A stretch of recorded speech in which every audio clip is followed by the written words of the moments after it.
All right, well, my name is Karl Burgess. I'm the Assistant Director here at Coastal Resources Division, one of the 5 divisions of DNR. And Carolyn Belcher, I'm the Chief of Marine Fisheries, so one of 2 section chiefs that we have here on the coastal area. So here at Coastal Resources here, we're housed here in Brunswick, Georgia. Obviously up and down the coast is where our work area is. Personally speaking, as the Assistant Director, I not only help our director, Doug Heyman's in day-to-day operations, but also act as his principal advisor on everything that is budget, human resources, and some of our organization, our resource management here. And I've been in this position now for about 2.5 years now. So it's been interesting. I started here at Coastal Resources as an intern, actually. And spent my whole career here at Coastal Resources. Where were you? What'd you do? Were you in school as an intern? Yeah, I was. Where? I went to Armstrong. Finished up my undergrad in Armstrong, and got an internship here. That's a summer in my senior year. And when I graduated, they hired me on, and I worked up through the permitting side of our coastal management program, and was the program manager there before taking on this new role as assistant director. Okay. 2.5 years ago. So is your undergrad in marine sciences or Actually, biology? criminal justice. Criminal justice. I was on track to go to Okay. law school. Okay.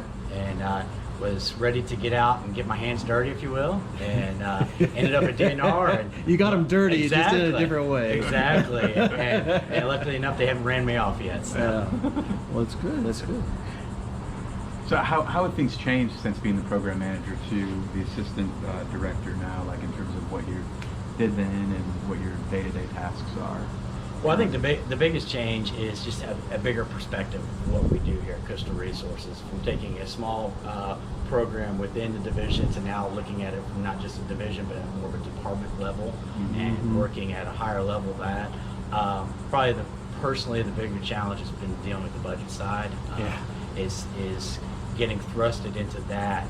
We've had some retirement of our budget people, so just trying to pick some of those pieces up. It's probably been the most challenging part, but also rewarding because it's something new. Yeah, and the situation we're in right now, with our state budgets, as we both know, your agency, the university, we're strapped. It is. It's It going definitely to be is. crazy for the next several years.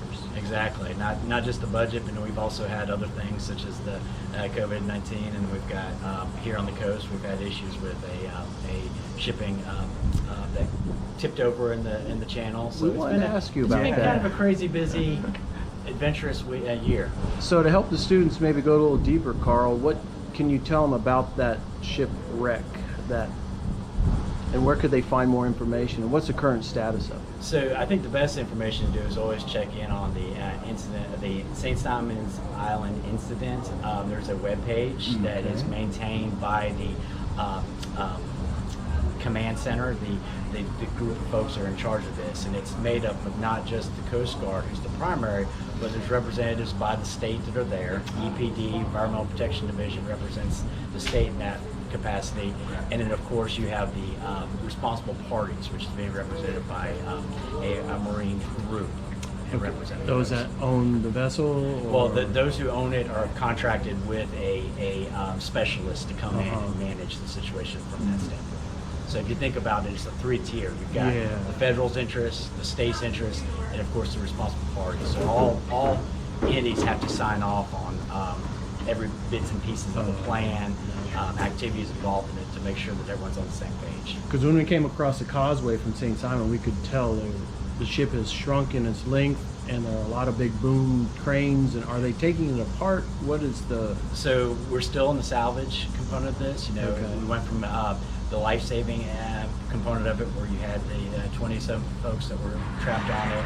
We then went to containment and tried to contain any environmental matters there. And now we're in the salvage component of it. And currently, as we sit here today, they're getting prepped to start doing the cutting, hopefully in the next month or so. They will be cutting this up into large chunks and trying to remove it out of there. So it's been a lot of steps along the way to get to this point. There's a lot of environmental considerations, a lot of safety considerations. And then of course you've also got the fact that you have an active port that's taking place right next to it. So it's a lot of moving pieces. Right. And from a standpoint of recreation and tourism, how's that impacted the activities here in Brunswick and Jekyll and St. Simon? It's interesting because I think it depends on your perspective. Obviously, some people have felt that it's been a nuisance, but in some ways, I think it's created a situation where people have come to see it. I mean, it's interesting to see the buzz when you go to St. Simon's Village of people going out to see the ship, because it feels like you can reach out and touch it from that fishing pier. Wow. Oh, okay. You know, we've heard different messages from different charter groups about how this has affected their businesses. We've heard a lot of different things. Obviously, it's from an environmental standpoint, it could have been a lot worse. Obviously, no one lost their life associated with this. There's a lot of things that could have been a lot worse. So I think no one likes it to happen. Nobody wants it in their backyard. But again, there's a lot of things that went right to make it not as bad of a situation. Yeah. What were the environmental impacts? Were there any fisheries damage, Carolyn? No, the fisheries directly didn't see anything. We had oiling that affected some of the shoreline throughout, and our group under the coastal zone side of the shop was involved in a lot of the marsh stuff. So they were doing a lot of the assessments with the teams out there to see what they were. But very minimal impact on birds. There was a few, because of course Bird Island, which is one of our man-made dredge islands out here, has a lot of colonies of nesting birds on that. So they boomed that island to keep it protected, along with any other resources that we were concerned with. But as far as, they have what's known as a NERDA, which is the National Environmental Declaration of Emergency. It's kind of like what happened with the Deepwater Horizon. That was under a NERDA event. So the feds come in because it's a massive environmental disaster at that point. Ours was handled through mitigation, natural weathering of the system. It really was more of a sheening problem than a sustained heavy-duty oil dump that happened. It was stuff that came off the boat, some leakage, that we had an issue with a water tank that they think was a vacuum, and then when they were working through the boat, cut that vacuum seal and it started burping some of the oil out. That was probably our biggest off from it. But it never settled to the bottom, and we never really saw any dead fish as a result of it. Wow, that's amazing. And I would add that, I mean, I think the thing here too is this was not a oil spill. This was a burping event. This was, again, the potential was there, but it was well contained. But that was full of fuel, wasn't it? They had just taken on their fuel load. I mean, they were what they call lightering, which is basically the barges that come up and off pump all of that. That went on for a month easily to get as much of the fluids off of it as they could. Hundreds of thousands of gallons of offloading. And then there was it still full of cars, or had? Yeah, the cars are still on it. The cars will be part of the removal, and they cut in chunks. They will be adaptive in that cutting process, as you can imagine. But the idea would be to try to take as large chunks. They actually have a environmental protection barrier that is completely surrounds the incident area, which will handle larger chunks. But then when they start cutting, they will be putting down some temporary netting also, so to try to capture as much as they can. And they'll actively have a strike team out there dealing with booms and any of those small debris. Do you think that's going to cause changes in channel depth or flow or traffic, or shifting they're not sand? anticipating it. I will say that one of the biggest challenges has been while it's out there, if you can imagine that ship being on a sandy bottom, the scouring that's occurred around that. But there is so much force and so much sediment that's moving in and out of there that once that goes out, and once they remove the rock that they put in there to temporarily stabilize that, once they do that, it will probably, for the most part, recover. There's a lot of sediment that moves in and out of the system. That's amazing. Sounds like it could have been a lot worse from what I've read and what y'all are saying. Are there any management implications or policy changes that might take place from this event occurring? Like in terms of what you could surmise from it, like how do we prevent something like this from happening in the future, or something of that effect in terms of management or policy? So the incident report hasn't been released yet, but this wasn't something that they ran aground. There was an actual stability issue with the boat. So it was something that was under the control of the pilots or whatever. They could have nobody really knows. The suggestion has been that there was a listing problem. And when the pilot recognized that the boat was shifting, in order to not impact the port by putting the boat down in the channel, they ended up running it over to the side so that it actually felt that everything was done in enough way that it saved the port as It was much intentional. as it could. Yeah, I mean, the pilot pretty much knew that the boat was in jeopardy. And I think I think it's safe to say too, there's a lot of things that obviously we'll take from this and learn as we always do. One benefit from a DNR perspective and our role in this is that we were lucky enough a couple of years ago that DNR had a real push to get incident command training, which was really great. It was the former Colonel Henderson of law enforcement had this insight to do this. And you know, as you think over the last several years of hurricanes and tornadoes and now this, we're able to plug into a much larger machine that was this federal process of this incident management response team. So we at least had a good working knowledge of the vocabulary of that and the structure of that. The other part of that is because, as I mentioned before, that we're part of that three-prong where you have the federal interest being ran by Coast Guard, you have the responsible interest, and you have a state interest. When we're doing the shoreline assessments, what they call SCAT, it's a shoreline cleaning assessment teams that go out, are The other specialists. SCAT. Correct. Yeah. Not the one you're thinking. The preferred one in The this case. biologists view every one of us did the 5-year-old snicker of like, really? You call it scat? And don't get confused with the RAT, which is the Rapid Action Team. Oh, Yeah, rat rat scat. Then And there was a fast action response team too, and I'll just leave it at that. So I mean, there's somebody actually makes all these acronyms all up. It's really amazing. Somebody sits in a room and does this all day. But I think one of the things we've had is our biologists were able to be brought into that situation, and from this, we've gained a lot more knowledge of that process, and we will get more certified people here, knowing that obviously we hope that this is a once in a clear issue. Sure. Right. But Absolutely. if something were similar to this, our team would be even more ready next go around. Mm-hmm. Cool. Mm-hmm. Yep. Great. Well, from a perspective of students, what are you said you were in a trajectory for law school and then you came here in an internship. Carolyn, what about you? What is your background and how do you feel it got you here? So I actually have an undergraduate and a master's degree in statistical science. Okay. So I had a applied field in biology. So for me, what I enjoyed about my job as a stats person when I was going through my master's was being bilingual. Statistics, you end up being a lot of math nerds. Yeah. I can run the model, but if I don't understand the background in which the model's run, you know, a biologist can say, well, this doesn't make any sense. Well, that's not my problem, that's your problem.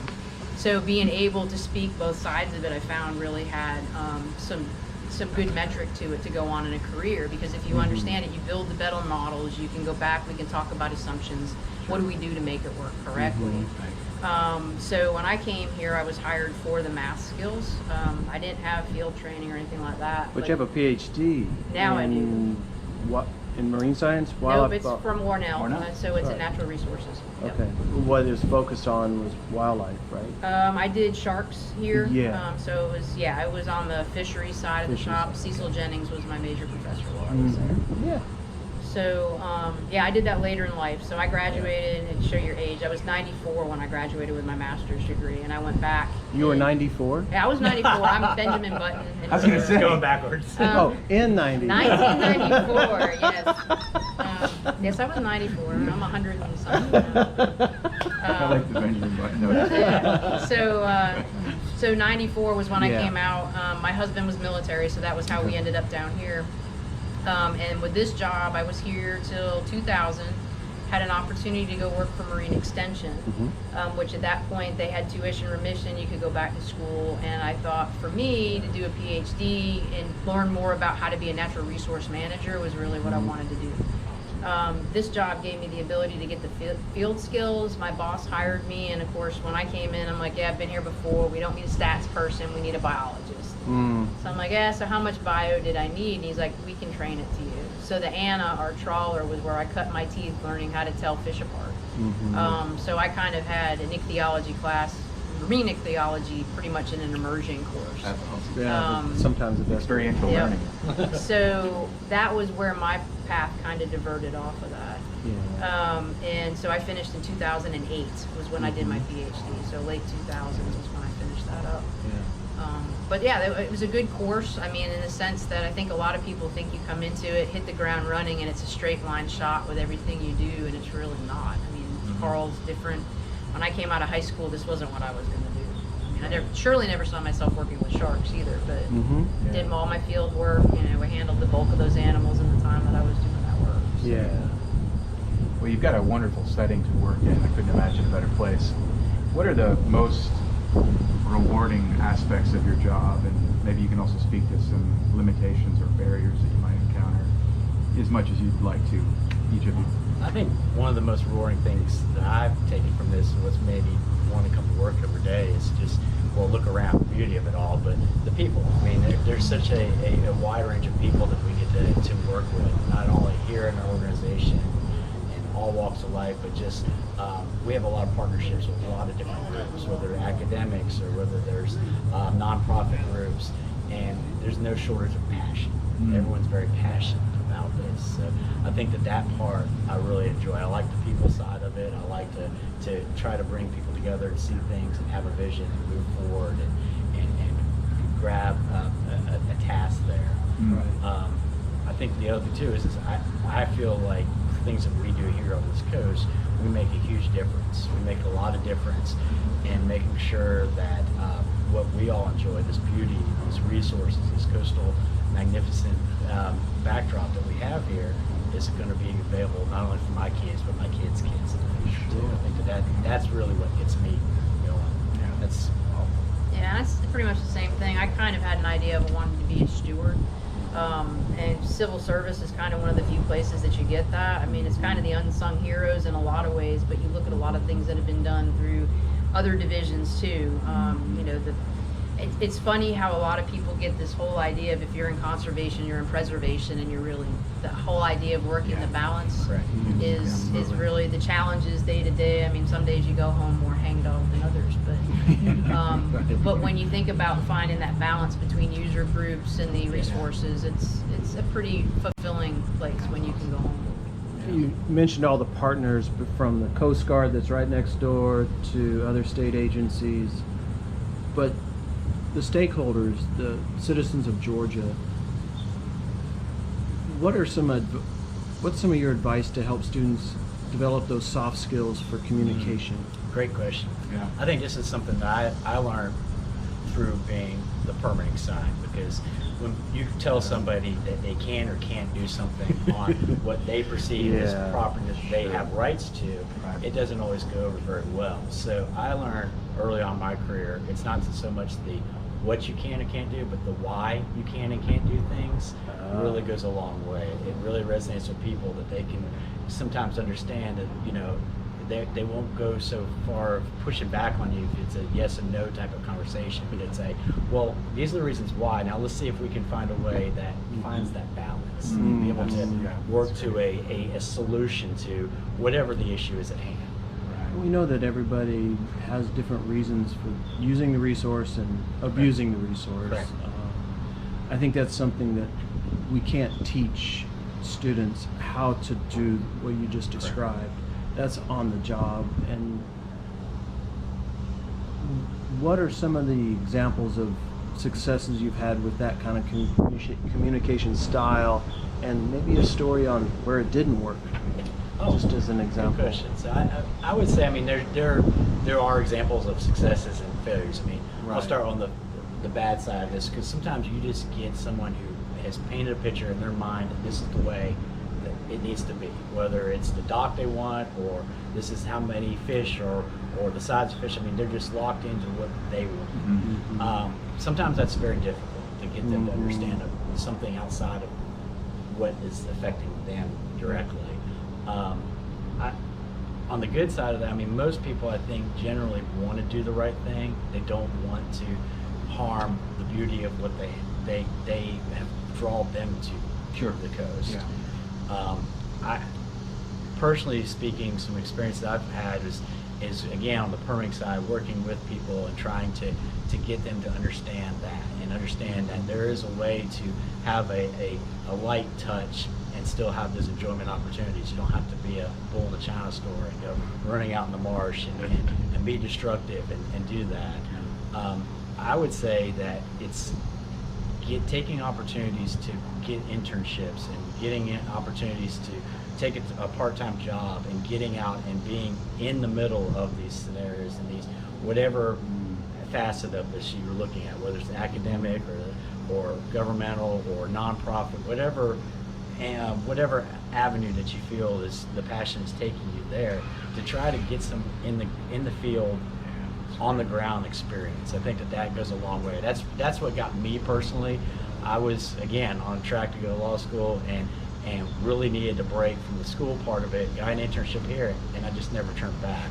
And then I did my graduate work while I was here in public administration and environmental management, because then I was like, okay, now I found an angle I wanted to go, and I enjoyed being out there and having it where every day is a little different. I mean, there's one day where you're working with somebody through a problem. There's another day we're doing field work.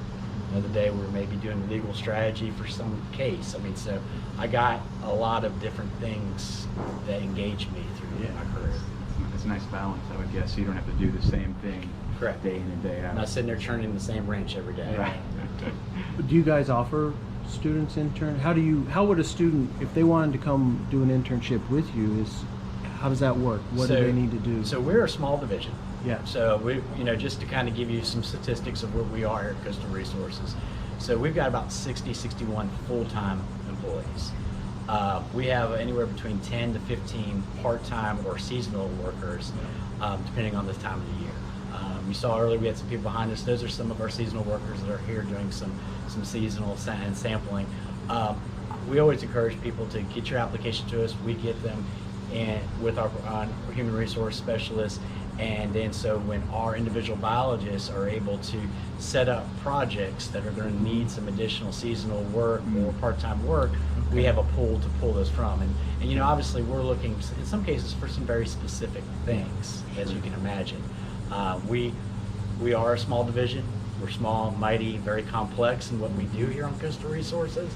So what we do is, going back to some of those budget questions, we don't have a huge budget, so we have to be very select and be very precise in when we bring somebody in part-time. But that's what I would encourage people to do is to get on your application, get a letter to us, and it not just be a form letter, but something that kind of gives you a little bit more about who you are, a good cover letter, a resume, and then don't be afraid to reach out to some of our individual biologists and make that point of contacts and have those people know that you're out there looking for it.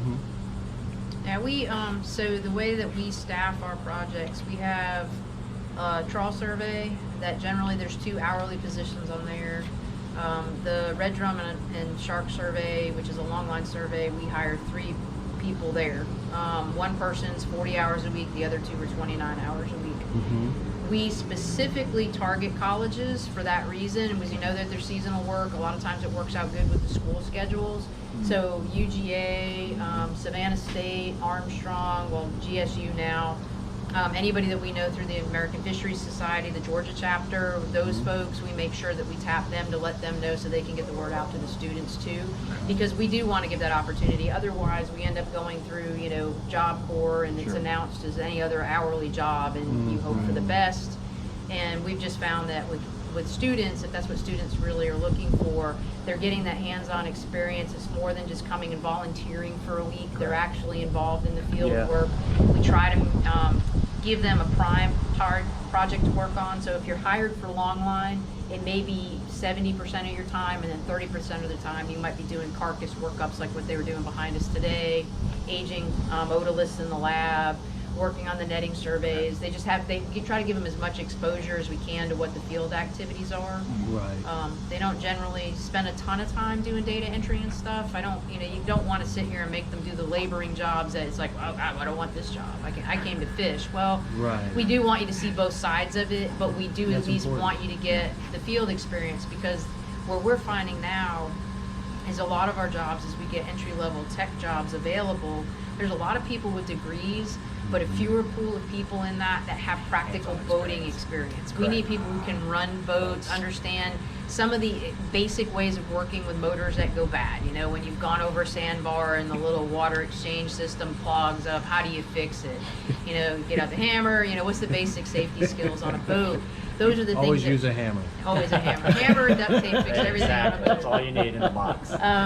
But, you know, that's the kind of stuff that really is kind of lacking in job Yeah. skills, and we always feel bad because you get a lot of qualified people that could do the job if you were looking for someone to do the science part of it. Sure. But what we need is those small boating skills as well. Okay. Good to know. It's really good. The other thing, for some reason, I think a lot of people are really timid about part-time jobs. You know, the idea that seasonal work. I mean, U.S. Geological Survey, Fish and Wildlife, Correct. Park Service, whether it's fisheries, wildlife, even ecology, they all have summer jobs because a lot of them, and thinking about Yellowstone, you're not doing much in the winter in Yellowstone. You're pretty much there for short season in the summertime.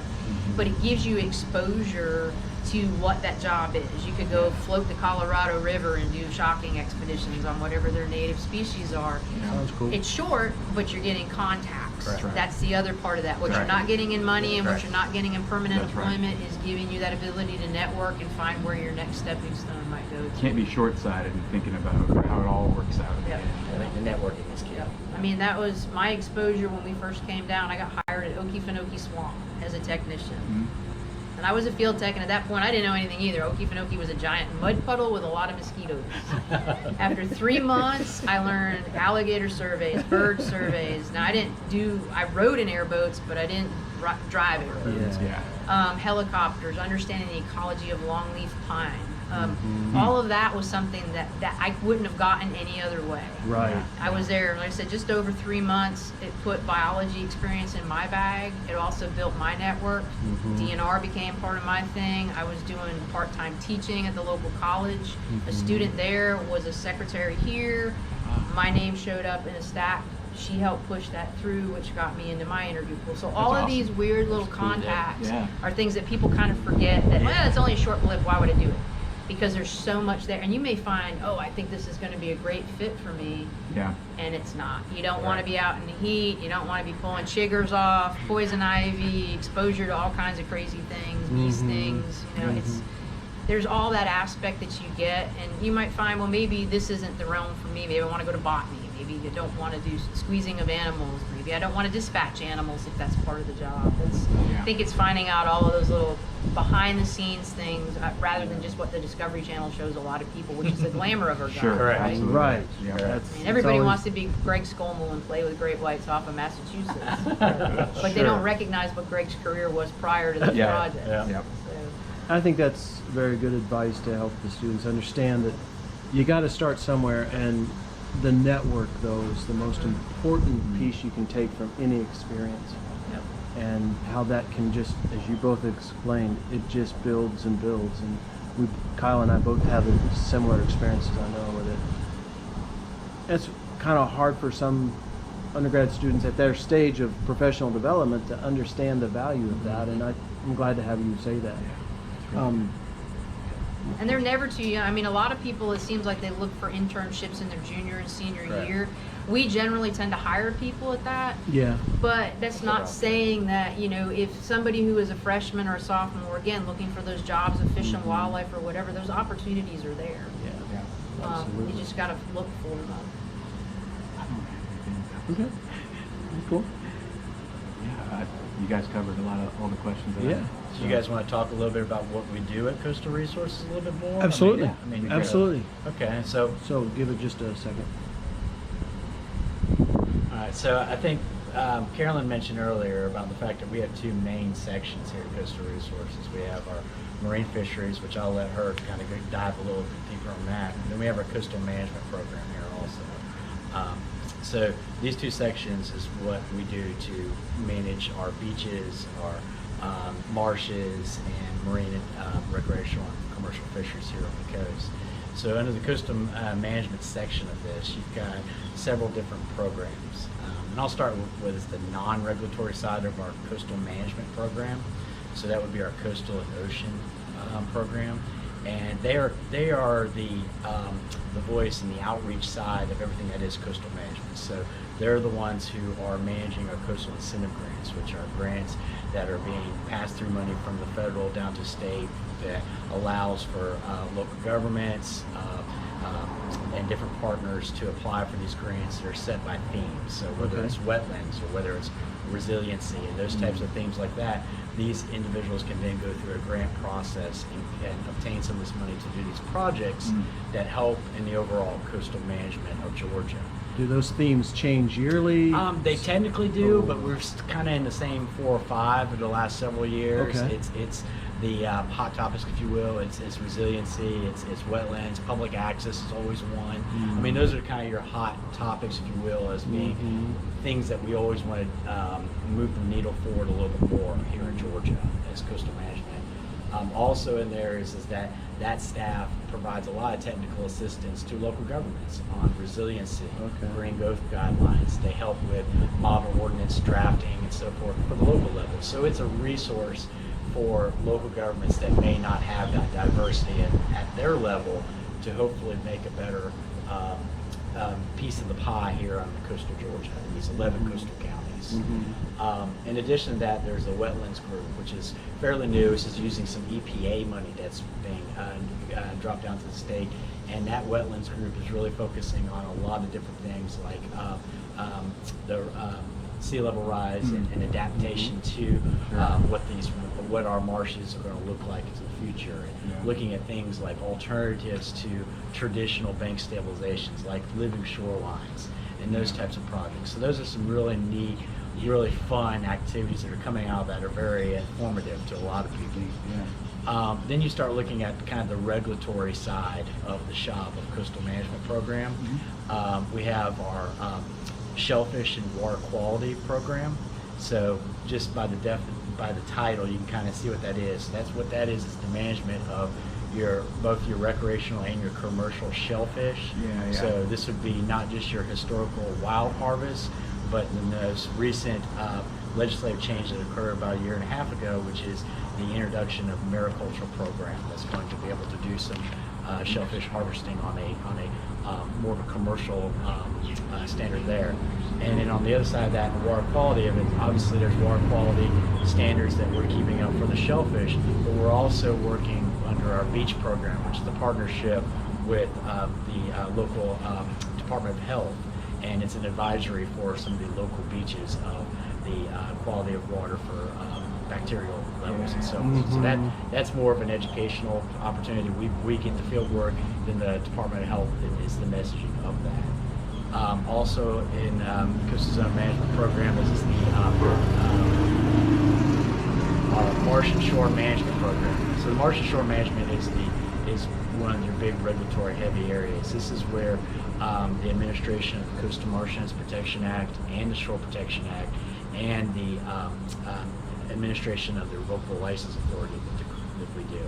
So the Coastal Marshlands Protection Act was enacted in 1970. So we're coming up on the 50th anniversary this July 1st, which is a really big deal. It was a really special piece of legislation that was years before a lot of states even were in regards to the conservation and management of coastal marshlands. So that's a state. It's a state law. So it's a state law. It was, like I said, enacted in 1970 thanks to Reed Harris, who was the usher, if you will, of that local representative here from St. Simons. So we owe him a lot of work. He worked very close with some academic side of it, and really it was just a perfect marriage. When that act was first came on the scene in 1968, the first push of that, it came with a lot of resistance, even from coastal Georgia. Whether they're residents, special interests, everybody was somewhat against it because it was such a shift from what the norm had been. So thank goodness to the work he did and the foresight that he had on that. Shortly after that, 1979 was the enactment of the Shore Protection Act, another state law that took a lot of what the marsh protection spoke to in regards to management of our coastal marshlands, and being that tidally influenced salt marsh, and applying it to our barrier island sand sharing system. So the Shore Protection Act, again enacted in 79, has a lot of similarities to the Marsh Act. Both acts are state laws. we at CRD, we are the administrator of both these acts, but both acts have a committee that makes the permit decisions on it. Both acts allow for activities occur and obtaining a permit to do certain activities in these areas of jurisdiction, but those are enacted by a committee. It's headed up by the commissioner of DNR, and then there's 4 appointees that are appointed by the DNR board that make those permit decisions. So we are staff to that committee and helping administer that. It's a very transparent, very publicly involved process.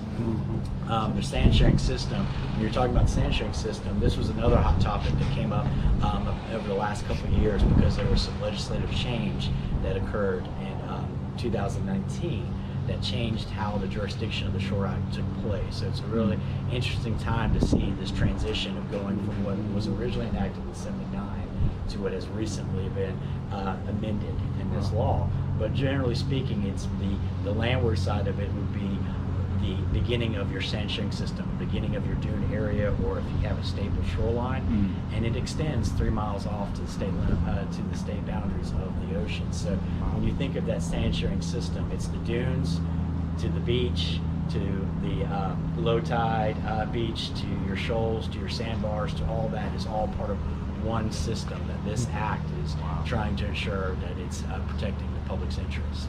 The third component of that program is the administration of the Revocable License Authority. So what this is a delegation from the governor to DNR, from DNR to Coastal Resources, to be the custodians for the salt marshes, as the majority of salt marshes is claimed as being owned by the state on behalf of the public. So these are being public lands.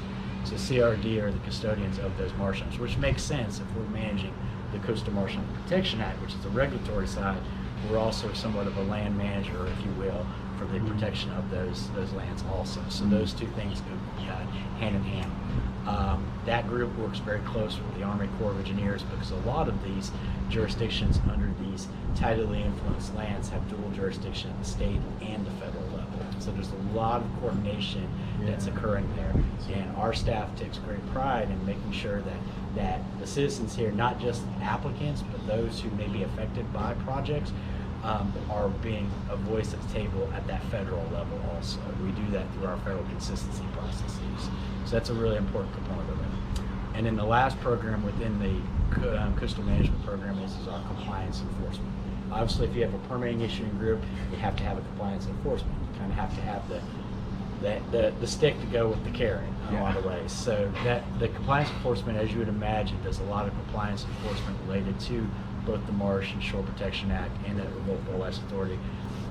So in addition to the compliance and enforcement associated with the Coastal Marshlands and Shore Protection Act and Revocable License, our compliance enforcement program also manages our water bombs lease management side of this. So again, as that landlord, if you will, the custodian of these water bottoms, for projects that are larger scale, they have to pay annual leases for those areas. What's a water bottom? So if you have a marina, say for a marina, so the definition of threshold is if you have a facility that has more than 500 linear feet of mooring space, so think of a large floating dock system that's associated with the marina. If you go over that threshold of 500 linear feet, then you're required by law to pay water bombs lease for that area in which you're encompassing for that, so that money then is coming back into the general funds for the state. So Okay. it has to do with gratuity aspects, if you think from that standpoint, not allowing one person to monopolize public property. So in addition to that, they also deal with our marine debris program, which is when funding's available, we try to work in projects to remove sunken vessels or vessels that are on the verge of being on the bottom. This was really important a couple of years ago with back-to-back storms, Matthew and Irma. We were lucky enough to get an infusion of money by the governor's office and by NOAA, and we were over $1 million able to remove thousands and thousands of tons of debris out of the marshes that were related to vessels and broken up dock structures. I will turn it over to Carolyn to talk a little bit about marine fisheries now. So the fisheries section, same idea. We have a lot of complicated levels to it, but our main charge is obviously managing commercial and recreational fishing resources for coastal Georgia. We're involved in interstate fisheries management with the Atlantic States Marine Fisheries Commission. We're one of the 13 states on the eastern coast that basically we operate with. All of our regulations complement one another. They don't have to be exact, but we work for conservation equivalency because obviously fish don't respect boundaries. They pretty much go wherever they need to. So you don't obviously want shared resources being over depleted if they're in a migratory pattern and range. We also work with the South Atlantic Fisheries Management Council. Same acronyms, just shuffled around, which has jurisdiction from 3 to 200 miles in the federal waters. So they manage everything except for highly migratory species, which has a whole different division in the Northeast that manages for tuna, billfish, sharks. They fall under their purview. Still National Marine Fisheries Service, just a different shop.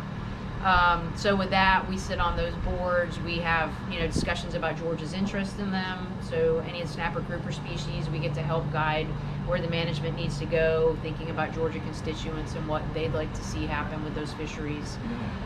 We're involved with the science with that, so we don't just sit management. We have technical committees that the biologists sit on, or in the case of the council, it's a scientific and statistical committee. So they're the ones, all of the big stock assessments that get run at the regional level, we sit in and evaluate the merits of that based on best scientific information.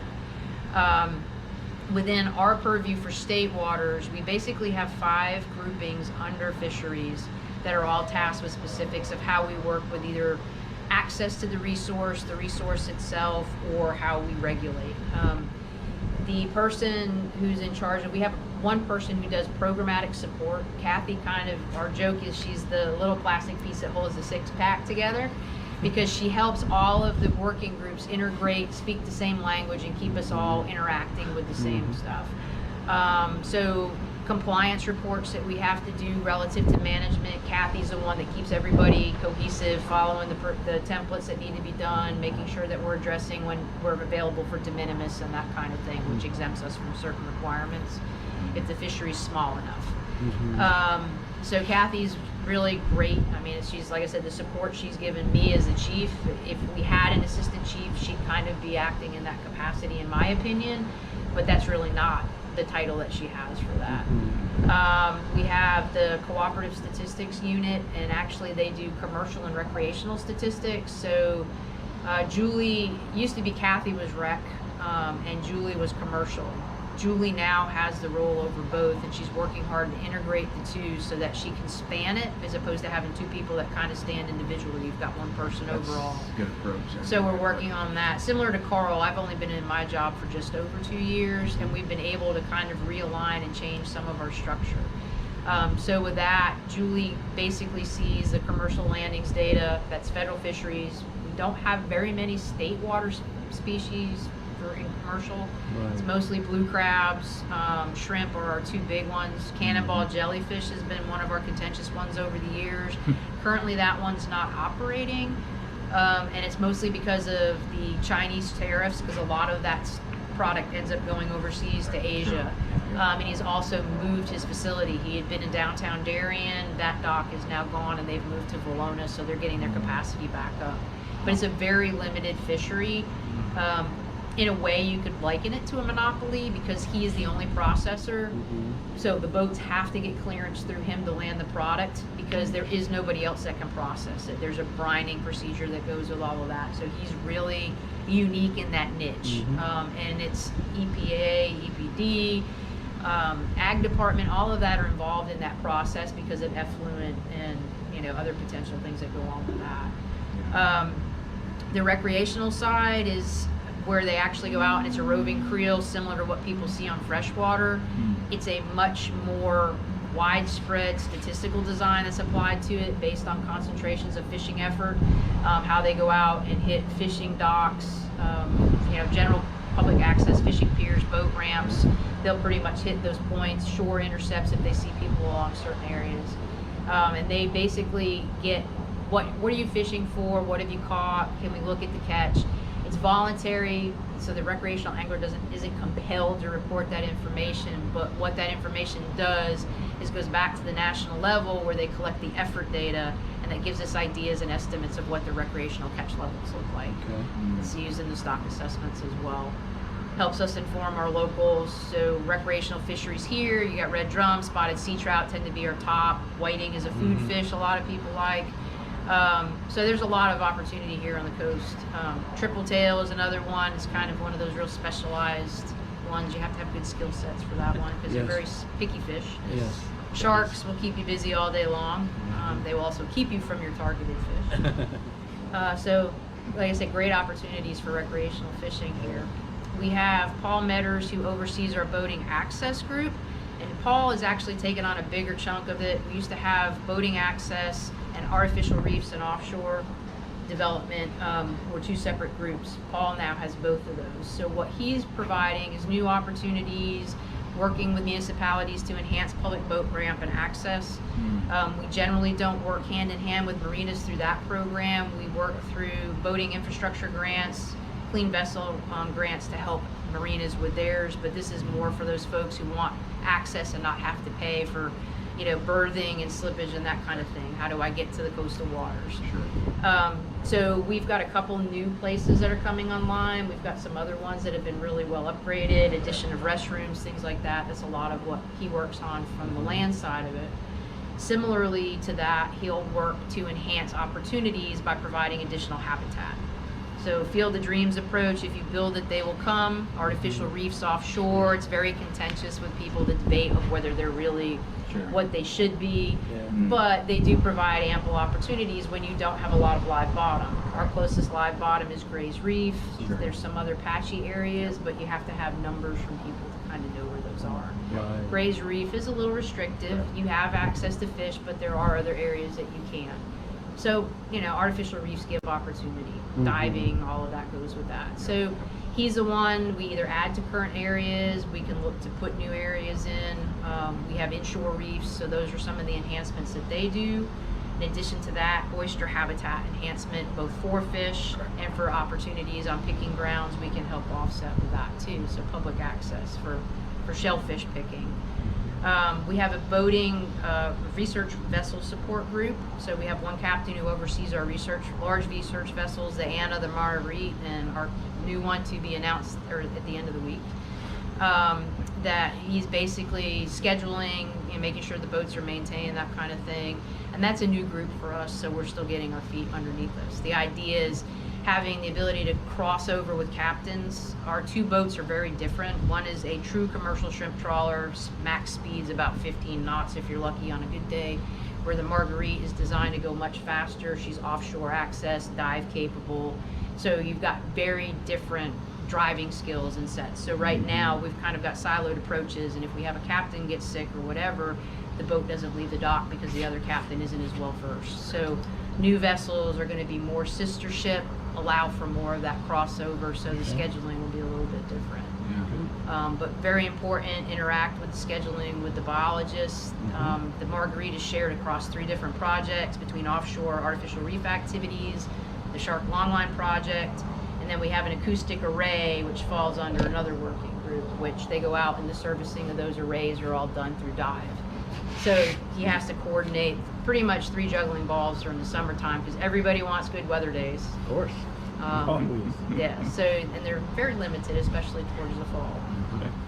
So that was Julie, Paul, Kathy. Yeah, so the last group we have, which is probably our biggest group in diversity for biological people, is the research and surveys group. So they're our fishery independent survey work. So they're the netting survey, the trawl survey, longline survey, stock assessment, aging lab, cooperative, tagging. So they pretty much cover the gamut of those things that you would see in what do you do in fisheries techniques. That's what exists within the research and surveys group. So Jared Flowers, who's another UGA alum, he's actually the lead for that group. Has a lot of good expertise with stock assessment. Again, that's the idea. We're sitting in there and helping formulate these management decisions. So we need to have folks that really understand how population dynamics interfaces and works well into how we determine, you know, our creel and size limits. So that's a lot of what we do. And I'd add to this too, also in addition to the coastal management program and marine fisheries, is under the director's office and the admin office, we have our education and our outreach folks too. So if you think of that, when we restructured our division, when Doug took over as director and I was assistant director, and Carolyn as being chief, and Jill being the chief over at Coastal Management, we kind of put those two groups so they could kind of be able to be responsive and be intertwined with both sections.